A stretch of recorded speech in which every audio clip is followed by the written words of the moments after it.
नमस्कार मित्रांनो, आपल्याकडं आलेलं जे सोलार आहे, कुसुम योजनेतलं किंवा मागेल त्याला मधलं सोलार किंवा मुख्यमंत्री योजनेमधलं, तर जे काही सोलार आपलं सिलेक्शन झाल्याच्या नंतर आपल्याला ॲप्लिकेशन ID भेटल्याच्या नंतर ज्यावेळेस आपल्या इथं सोलार जे लाईनमन असतात ते स्थानिक जो लाईनमन असतो तो पैसे खाण्यासाठी शेतकऱ्याला काय म्हणतो की आपले ज्या ठिकाणी पंप बसवायचा किंवा विहिरीवर किंवा बोरवर त्या बोरपासून कमीच कम 500 ते 600 फूट अंतरावर आपल्याला लाईटीचा खांबा नसला पाहिजे.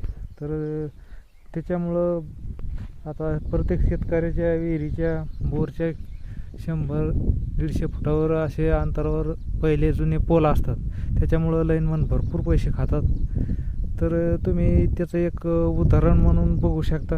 तर लाईनमन म्हणते की विहिरीपासून लांब पाहिजे लाईट. हे घेऊ शकता, ही विहीर आहे, सोलार जागेवरच आहे. ह्या ठिकाणी DP जागेवर आहे बघा, खंबे बघा, हे एक खांबा बघा जागेवरच आहे. आणि ह्या ठिकाणी जागेवरच आहे, खंबे जागेवर आहे. DP पासून तरी सोलार फिट केलेली आहे बघा.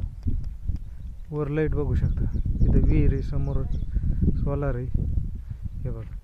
तर हे सगळे पैसे खाण्याचे काम आहे लाईनमनाचे. तर आपण लाईनमनला पैसे न देता आपले जे सोलार भेटणार आहे त्याचं सिलेक्शन करून घ्यायचं आहे. त्याला जास्त पैसे देण्याची गरज नाही, आपण कायद्याने सोलार घेऊ शकतो. बघा तुम्ही हे बघून घ्या, इतक्या जवळ असून यायला सोलार भेटलेले ते पैसे न देता तर आपण घेऊ शकतो, कोणाला पैसे द्यायची गरज नाही. व्हिडिओ आवडला असेल लाईक करा.